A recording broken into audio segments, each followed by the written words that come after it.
Arsenal travel to the south of the Netherlands to take on PSV Eindhoven in the first leg of their UEFA Champions League round of 16 tie. With our chances of winning the Premier League all but gone, the prospect of European glory could still see this season develop into one of our greatest seasons ever. Join me as we preview Tuesday's fixture on this episode of the Chronicles of a Gooner podcast. Let's get into it. Hey everybody, how's it going? Welcome back to another episode of the Chronicles of a Gooner podcast with me, your host, Harry Symeou. Hope everybody's good. Hope everybody's looking forward to the big game. Look, I said there in the intro that it feels like our chances of winning the Premier League are all but gone, and I think that's fair to say. And whilst there's a tiny little part of me that don't want to give up hope just yet, I feel like it's probably better for my own emotions that I just let go and focus on the UEFA Champions League. We've still got a lot to play for in the league, by the way, because anything less than finishing second will not be good enough in my book. We're in a good position for that. I want to see us maintain that. I want us to show that even though we might not have enough to achieve what we set out to achieve at the start of the season, we've got enough strength about us to just make sure that we don't fall any further, to make sure that we can maintain and sustain the level that we've hit over the last couple of seasons in terms of league position, even with all the troubles, even with all the problems.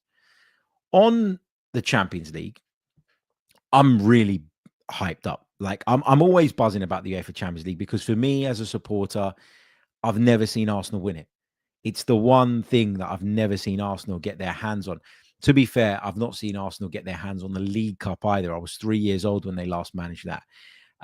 But that doesn't get me going in the same way as the UEFA Champions League does, right? So I'm desperate to see Arsenal lift this trophy.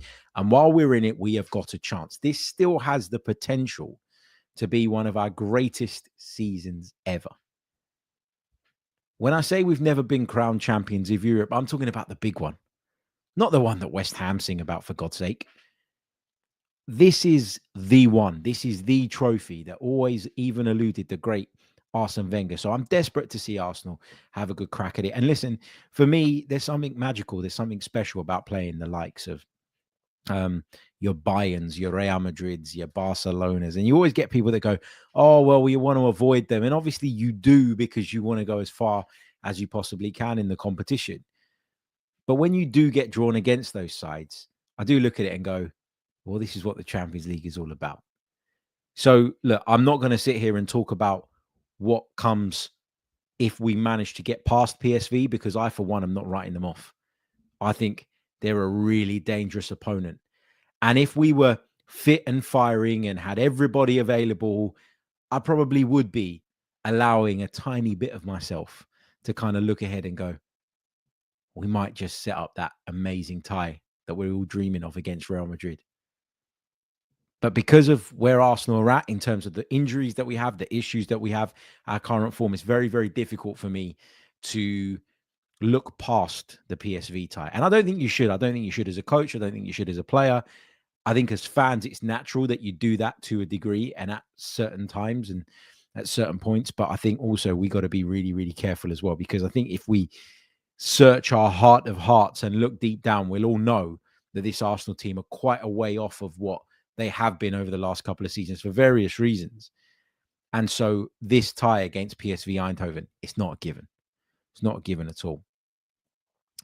I attended the start of the training session on Monday before the players flew out to the Netherlands. That particular section of it was open to the media, and the mood seemed great. Like, whatever people say about this team and the feeling around the club, that's the thing, right? People always claim to understand what the feeling is around the football club, and very often they have no idea because the players are so well protected. Even though these open training sessions, right, where the media come down, this was the first one I'd ever gone to.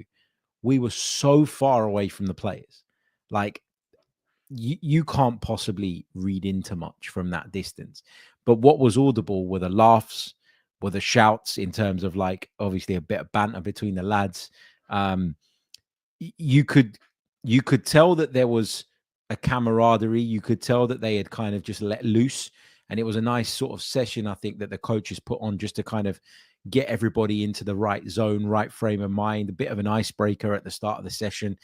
And yeah, you could feel the camaraderie. You couldn't hear word for word what people were saying, but you could hear the laughter, you could hear the chuckles, etc., etc. So that's the kind of feeling that you got. But it's interesting to me that people often claim to know what the mood is like within the camp. And I sit there and I scratch my head and I think, unless you are directly talking to someone that's in that dressing room, how the hell do you know? Like, how the hell do you know? Because it is all very insulated, it is all very well protected, um, and rightly so, rightly so. That's how you want it to be. You don't want things getting out into the open, because once you start letting things go out into the open, you end up like Manchester United. Maybe there was some frustration about the lack of transfer activity. Maybe there was some frustration at the number of injuries and the way they were all piling up. Maybe that feeling did or does exist, but I certainly didn't get that vibe from being at the training ground today. So I take that as a positive sign. No Havertz, Jesus, Saka, or Martinelli at the minute, leaving our attack, of course, severely depleted. But as I say, it feels like everybody's going about their business. Are we good enough to cope as well as we'd like without those players? I think the answer is no, because the recent evidence tells us that. Are we good enough to be successful in the most elite of competitions, the UEFA Champions League? Honestly, deep down, I doubt it. Maybe if we can hang in there and we get Saka and Martinelli back, lean on our defensive strengths in the meantime and get a bit of luck along the way, who knows? Who knows? But we've got to give it everything to make sure that once those players start coming back, we're in that position, we're in the mix. It would be so gutting if we were to get eliminated from the competition and then start to get the players back that do give us a fighting chance of at least going very, very far in it. So for now, the job is to hang in there. The job is to progress by hook or by crook. It doesn't matter if it's pretty. We just need to get through. We just need to keep moving and make sure that we stay in the running. It's the third year in a row that we face PSV in European competition. So it's a side that we know very, very well. We, of course, progressed to the round of 16 automatically, having finished third in the league phase. They, however, had to come through a two-legged tie with Juventus, and they came through it 4-3 on aggregate in the end after extra time. I thought they were somewhat fortunate based on what I saw of the second leg. Admittedly, I didn't see all of it. But yeah, there was just moments of very, very clear vulnerability. This is a PSV Eindhoven side that are very, very good going forward, that have a lot in terms of attacking talent. But in terms of defensively, I think they're really, really weak. I think they're penetrable, even for our blunt attack at the moment as it is. I think we will have chances over the course of the two legs. I really, really do. As I say, the mood, at least from what we can sense within our group, feels good. But I'd be lying if I said that's the feeling I get when I kind of take the temperature of the fans at the minute. That Marino double at Leicester, it feels like an age ago. And since then, of course, we failed to score against West Ham, and then Nottingham Forest, seen our Premier League title hopes dwindle. But, we've got to get back on the right path. We've got to get back on track. Interestingly, Arsenal are looking to win their fifth straight UEFA Champions League game in a single tournament since they went to the final back in 2006. So that gives you an indication of how strong we've been in the competition this season. Of course, finished third in the group. The league phase, which was really, really respectable. On PSV, from what I read and based on what I've seen, as I say, they're pretty handy in attack, not so solid at the back. One clean sheet in their last 10 UEFA Champions League outings, all this season, of course. So that gives you an indication about what Peter Bosch's side do like to prioritize. And their recent form hasn't been good. They lost over two legs to go-ahead Eagles and were subsequently knocked out of the Dutch Cup. But then again, our recent form isn't exactly something to shout about. They're a team that will no doubt come on to us. In theory, I kind of prefer that because there's always that thing in the back of my mind that says low blocks are our kryptonite. And if we face a team that is more willing to come on to us and that is more willing to throw bodies forward and have a good go at us, I always feel like there'll be spaces for us to expose. At least I definitely feel that way when we've got runners.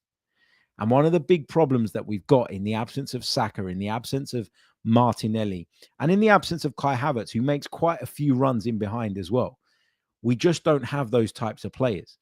So I wonder if PSV leaving those spaces is something we're going to be able to capitalize anywhere near the same as we would if we had those players available. Like, are we good enough to take advantage of what their clear weakness and vulnerability is? We know it's coming, but do we have the tools to take advantage of that? That's kind of my big question going into this game. And then there's always the risk of, well, then let's sink that a little bit deeper. We're away from home. Let's get a respectable result and take it back to the Emirates. And then you sink deeper and deeper and deeper. And I think this team are quite comfortable in doing that because they know that defensively they're quite a strong unit. But the risk of that is that if it all gets too much of you, too much for you, if they get on top of you, if they're coming at you left, right, center, and that's what PSV will do, particularly with the raucous crowd at the Philips Stadion roaring them on. If that happens and you do concede, how do you then flip back into attack mode, particularly when you've got such a sort of small selection of attacking players, some of which are nowhere near the form and level that we want them to be at? So, yeah, I'm a little bit confused about how I would approach this. Would I go out there and try and take the game to them? I think we'd be silly to be too brave in the first leg because the game could quite easily get away from us. And we keep talking about it, don't we? Dominance, control, having lots of the ball, all of that stuff. It's all great. But if you don't have the quality in the final third to turn that into chances and then goals, that dominance doesn't mean a great deal. And so there's a part of me that thinks maybe we should sacrifice a bit of that on this instance, in this occasion, and go, you know what? Let's just drop off that little bit deeper and rely on those defensive strengths and hope that that gets us into the second leg with a decent result that we can then build on. I don't know. I don't know what I would do if I were Mikel Arteta. I know what Mikel Arteta himself will probably do, and that's the same as usual. Control the ball, high line, squeeze up, try and hurt them, try and break them down. And maybe PSV won't like that. Maybe that's something that PSV, in fact, I know it's something that PSV don't have to deal with on a weekly basis. And I always find Champions League games fascinating because there always seems to be a lot of space when we play certain opposition. And often people ask me, why do I think that is? And I often say, well, because if you're PSV and you're one of the top teams in the Netherlands, right? So you go out there week in, week out, and you're the ones that have to break down low blocks. You're the ones who play on the front foot. You're the ones who dictate the tempo of the game and go flying out at the opposition. Then when you come into Europe and you play a team that on paper is better than you, and I would say Arsenal are better than PSV up until the front line at the moment, with all our players fit and available, there's no doubt that we're better than PSV. But for them to come into a game and then completely flip their mindset and go from forward-thinking aggressors every single weekend to the underdog, if you like, and having to change their approach, I think teams struggle with that. I really, really do. So I think how brave PSV decide to be, how sort of brave Arsenal decide to be. Basically, I'm mincing up my words today. I don't know why. I'm knackered. It's probably that. So apologies. But the point I'm trying to make here is that the approach to this game for me is going to be fascinating because this is a two-legged tie. This is a two-legged tie. And whatever happens in the Philips Stadion on Tuesday night, it'll only be half time. And so do you go and take a bit of a risk in the first leg, knowing that you've got that opportunity in the second leg at home in front of your own fans to turn it around? Or does the pragmatism take over? Not because that's what Mikel Arteta wants to do, or that's because what he believes is the best thing. I think actually he might lean on that pragmatism a little bit because of the lack of attacking options. And we're going to come on to talk about the 11 in a little bit. In terms of players to watch from the PSV side of things, De Jong, Saibari, Bakayoko, and Lang are the players that I've sort of read up on as people that we should be aware of. basically the front four that's expected to start for Peter Bosch's side. So they've got plenty of attacking power. They've got plenty of attacking threat. And as I say, how we approach the game, to me, is going to be fascinating. Do we drop off that a little bit deeper and pay respect to PSV's attacking strengths? Or do we say, we're the Arsenal, we push out and we try and pin you back? Obviously, we then run the risk of getting caught on the break, which I actually think suits PSV. And so there's an argument that doing that is playing into their hands. Maybe it's about setting up with a mid-block. Maybe it's about setting up with something in between in terms of our shape and in terms of how high our line is, in order to try and strike that balance between being aggressive and forceful ourselves, but also making sure that we don't leave ourselves vulnerable and play into the hands of a very, very handy PSV Eindhoven side. Mikel Arteta has been speaking to the press ahead of this one. He gave his press conference, about half an hour ago at the time of recording, and he's been talking about how, it's just about PSV. He's not really looking at the rest of the draw, and, he's fully focused on this. And obviously there's a lot of respect for PSV. They're a team that we know quite well because we've played a fair bit against them recently. Jurrien Timber also faced the media. And the question that I think a lot of people will be wondering was the Josh Kroenke question. Now, I was at the training ground earlier today, and I was the one that posted the picture of Josh Kroenke in attendance. I couldn't believe it. Like, I turned to my right and there he was walking, and all the cameramen and all the sort of photographers that were obviously focused on the players, I kind of beat them to it because I spotted him out of the corner of my eye. So yeah, Mikel was asked about him being there. He said it's always good to see him. He's always there in the big moments to support the team. And Mikel Arteta obviously enjoyed him being there, he says. But obviously, we've been talking a lot about sporting directors recently, haven't we? And we had a report this morning from Fabrizio Romano this morning at the time of recording, Monday morning, in which it was claimed that Arsenal are close to hiring Andrea Berta, the former Atletico Madrid sporting director. Makes sense, doesn't it? Talks are at an advanced stage, said Fabrizio Romano, and all of a sudden Josh Kroenke's here. I think it works out. So yeah, I think that's probably why, or a big part of why he's around. And I'm hoping that we're going to hear some progress on that over the next few days. And that'd be good, wouldn't it? Okay, so let's move on to starting lineup. What would I go with? I think you're going to be a little bit surprised by what I've gone with today, but I've got my reasons and I will explain those reasons to you guys. So this is what I'm going with. Raya in goal. I'm bringing in Ben White at right back. I'm going Saliba and Gabriel as my two centre-backs. And at left back, I'm not going Miles Lewis-Skelly. I'm not going Ricardo Calafiori. I am going Jurrien Timber. Now, in an ideal world, I'd have loved to give Jurrien Timber a breather and a rest because he's played a lot of football coming back after that ACL, largely because Ben White's been out and we haven't really had a great deal of choice. Tomiyasu's nowhere to be seen. And so, that's something that's had to happen. And under normal circumstances, I would probably say give Timber a breather, but do it next time we play in the league. Like, do you know what I mean? It's do it at the weekend. I'm just like, this is the priority right now. The Champions League is the priority for us. I know I said at the beginning of the pod that I want us to stay in second place. I think it's really important that we manage that. But I just think this has got to take precedent. And I think Timber, of the options that we have available to us, and in those options, I include Calafiori, Miles Lewis-Skelly, and Timber, because I think there's a drop off after that. I think if you start talking Zinchenko's and sort of even Kieran Tierney to a point and Jakub Kivior, I just think you're going down the wrong route. I also think, from what I remember, that PSV's wingers are inverted wingers and they like to cut inside, and therefore someone playing at left back who's right footed, it's not the worst thing in the world, because when they try and check inside him, he's got that right foot there to be able to kind of sweep and hook the ball away. Also, Timber's shown that he's plenty competent when he plays on the left as well. So I don't have any worries about that necessarily. But I just think defensively, that would be our best back four. And given what I've said about being quite worried about PSV and their attacking threat, and what I really don't want is this first leg to sort of go really badly and all of a sudden the tie gets away from us. Taking all of that into consideration and thinking about it, I think Timber at left back is the right thing to do. Now, do I think Mikel Arteta will do it? No. I think he'll go probably Miles Lewis-Skelly, maybe Ricardo Calafiori.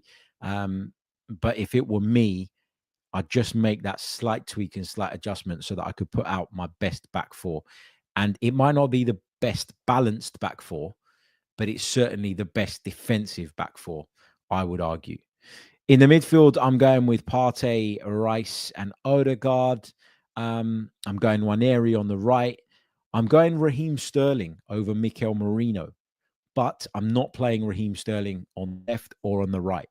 I'm going to play Raheem Sterling as the false nine, and I'll explain a little bit why. So, do I think he's cut it since he's arrived at Arsenal? No. And do I think there'll be people screaming back at me right now going, why on earth is Raheem Sterling in the team? Of course there will be, and you're well within your rights to feel that. I just don't think the Merino thing is sustainable. I said it from the very beginning. I said it after the Leicester game. It's something that works in certain game states, and it's something that worked for us on that day. But moving forward, it is not a sustainable solution for the problem that we have in attack. Would I pick Raheem Sterling if I had anybody else of note available? Probably not. Does the wild part of my brain tell me stick Ricardo Calafiori up front? It'd be more effective. Yeah, it does. But I don't think that's going to happen. I want Trossard in the team. Of course I do, because he's one of the better attackers that we have at the football club. One of the better finishers for sure. And when you look at who's available right now, he is one of the better attackers, full stop. But what one of my big issues has been with, how Mikel Arteta has approached this issue recently. So if you think about the first game where we went Trossard false nine at Leicester, it didn't work. Trossard was lost. We brought him out onto the left-hand side, and all of a sudden, he came back to life again. And so what I think you're doing when you use Trossard as a false nine is you're not only bringing a weaker player into the side, but you're also then taking away from one of the players that you're actually heavily reliant upon at this moment in time. So for me, that is a double blow. That is a double issue and a double problem. So for me, if I've got Trossard playing on the left, Nwaneri playing from the right, and a nicely balanced midfield, it's only one position that I've got an issue in.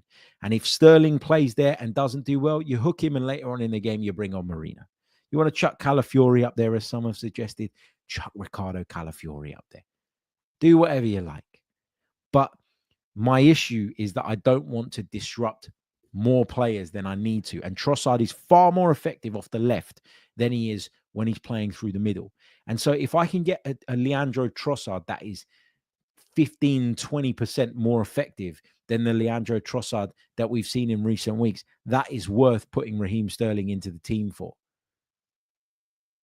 I'm sure a lot of people will still call for Merino, because I don't think people felt that Merino was necessarily to blame for the West Ham result or the Forest result. He was doing his best, but ultimately he's not a centre forward. And the service to him was nigh on non-existent. So I don't think anybody looks at him and says, you're a problem or you're at fault. But I think it's pretty fair to say that that is not a sustainable solution to our problem. So I'm going to give Raheem Sterling another go, but this time as a false nine. I'm going to go Trossard left, Nwaneri right, Odegaard, Rice, and Partey my midfield. White, Saliba, Gabriel, and Timber are my backline. Okay, so now it's time for my prediction. What am I going for? PSV Eindhoven versus Arsenal on Tuesday night.